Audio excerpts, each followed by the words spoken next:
How to activate BDO credit card.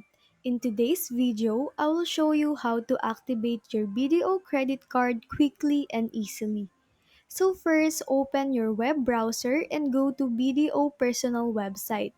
You can also scan the QR code on the sticker that came with your card if you have it.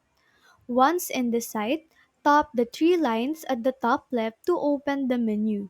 Select Personal Cards, then Credit Cards, and scroll down to find Card Activation under Tools and Services.